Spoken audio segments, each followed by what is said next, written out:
आप सभी को नमस्कार। मैं क्लेरिफाई से प्रीति रजक और आज हम बात करने वाले हैं 25 जून 1975 से 21 मार्च 1977 तक लगे आपातकालीन स्थिति, जिस इमरजेंसी ने देश के सारे जनता के अधिकारों को छीन लिया था, जिसे डार्क डेज के नाम से भी जाना जाता है और डार्क चैप्टर के नाम से भी जाना जाता है। यह इंडिया की सबसे लंबी इमरजेंसी रही, जो 25 जून को आधी रात को लगा दी गई थी और ये सबसे ज़्यादा लंबे समय तक चली। आखिर ऐसी क्या स्थिति थी जो इतनी लंबी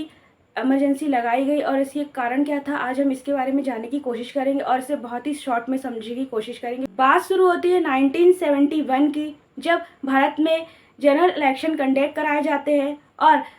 इंदिरा गांधी प्रधानमंत्री पद के लिए कई जानकारों द्वारा ऐसा भी माना जाता है कि 12 जून 1975 को इमरजेंसी लगाने के लिए पहले से ही कोशिशें जारी कर दी गई थी, क्योंकि उस दिन हाई कोर्ट ने रायबरेली के चुनाव में सरकारी मशीनों से छेड़छाड़ करने के आरोप में इंदिरा गांधी को आरोपी घोषित किया था और उन्होंने उस चुनाव को खारिज कर दिया था। उन्हें दोषी पाया था और उस चुनाव को खारिज कर दिया था। साथ ही इंदिरा गांधी पर 6 साल तक इलेक्शन ना लड़ने के लिए रोक लगा दी गई और साथ ही उन पे किसी भी पद को संभालने पर भी रोक लगा दी गई और ये फैसला जस्टिस जगमोहन सिन्हा ने सुनाया था। इंदिरा गांधी ने इस फैसले को नहीं माना तथा ये मामला 24 जून 1975 को सुप्रीम कोर्ट में गया और सुप्रीम कोर्ट ने भी इस मामले को जारी रखते हुए सिर्फ एक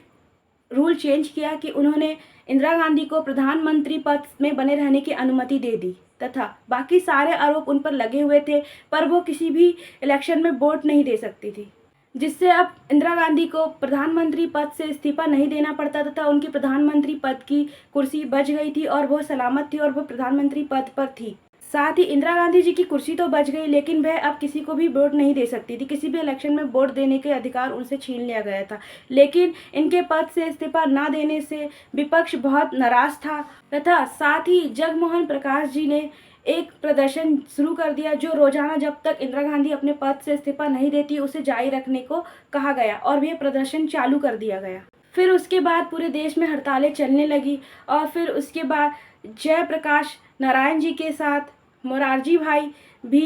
प्रदर्शन में शामिल हो गए और उनके साथ कई बड़े बड़े विपक्ष पार्टियों के लोग भी बड़े स्तरों पर प्रदर्शन करने लगे, जिससे ये प्रदर्शन बहुत बड़े स्तर पर हो गया और इंदिरा गांधी जी का विरोध हर जगह होने लगा भारत में। साथ ही दूसरी तरफ इंदिरा गांधी जी अपने पद को छोड़ना नहीं चाहती थी और उनकी कांग्रेस पार्टी भी नहीं चाहती थी कि इंदिरा गांधी जी अपने पद से हटे तथा और जिसपे विपक्ष पार्टी सरकार पर दबाव बना रही थी इंदिरा गांधी को पद से हटाने के लिए। उस समय भारत के राष्ट्रपति फारूकुद्दीन अली मोहम्मद जी थे। इस तरह प्रदर्शन बढ़ते देख और विरोध बढ़ते देख इंदिरा गांधी जी ने राष्ट्रपति जी को इमरजेंसी लगाने के लिए उनसे मंजूरी ले लेती है और इमरजेंसी के लिए उनके साइन भी करवा लेती है और 25 जून 1975 को रातों रात इमरजेंसी घोषित कर देती है, भारत में करवा दी जाती है और उसके बाद जनता के सारे अधिकारों को छीन लिया जाता है। और इसके विरोध में कई लोग प्रदर्शन कर रहे होते और साथ ही विपक्ष के नेता भी प्रदर्शन कर रहे होते, जिसमें अटल बिहारी वाजपेयी, मोरारजी भाई देसाई,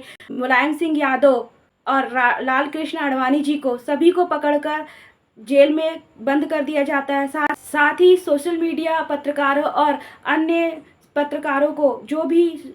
इंदिरा गांधी के खिलाफ आवाज़ उठाता उन्हें पकड़कर जेल में बंद कर दिया जाता था। यहाँ तक कि इंदिरा गांधी के लिए कोई सवाल भी पूछने की अनुमति नहीं दी गई थी तथा जो भी इनके बारे में बोलता या कुछ जानने की कोशिश करता था उन्हें भी पकड़ कर जेल में डाल दिया गया था तथा इसे ब्लैक डेज के रूप में भी जाना जाता था। ये एक काला अध्याय भी माना जाता है जो बहुत ही बुरा रहा भारत के लिए, जिसमें भारत के लोगों का सारे अधिकारों को छीन लिया गया था। और इसमें साथ ही एक नया आदेश पास किया था जिसमें पुरुषों की नसबंदी को भी लागू किया गया था, जिसमें देश की जनसंख्या को रोकने के लिए नसबंदी रूल लागू किए गए थे नियम, और जिसे जबरन ही लोगों की मर्जी के बिना ही पुरुषों की नसबंदी कराई जा रही थी। जब विरोध बहुत ज़्यादा बढ़ने लगा और लोगों का गुस्सा बहुत ज़्यादा बाहर आने लगा और इसमें आपातकालीन स्थिति का विरोध बहुत ज़्यादा अधिक किया जाने लगा, उसके बाद आपातकालीन स्थिति पूरे 2 साल बाद ख़त्म की जाती है तथा उसके बाद इलेक्शन दोबारा करवाए जाते हैं रायबरेली से, जिसमें विपक्ष पार्टी जीत जाती है और इंदिरा गांधी बहुत बुरी तरह से हारती है।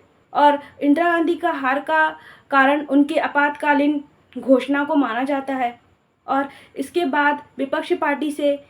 मोरारजी भाई देसाई को देश का नया प्रधानमंत्री बनाया जाता है। इमरजेंसी के बारे में बात करने में हमें ये तो बात चलती है कि इंदिरा गांधी जी ने इमरजेंसी क्यों लगाई और किस स्वार्थ से लगाई। अपनी कुर्सी बचाने के लिए उन्होंने इमरजेंसी लगाई, साथ ही पूरे देश से उनके अधिकारों को छीन लिया गया। और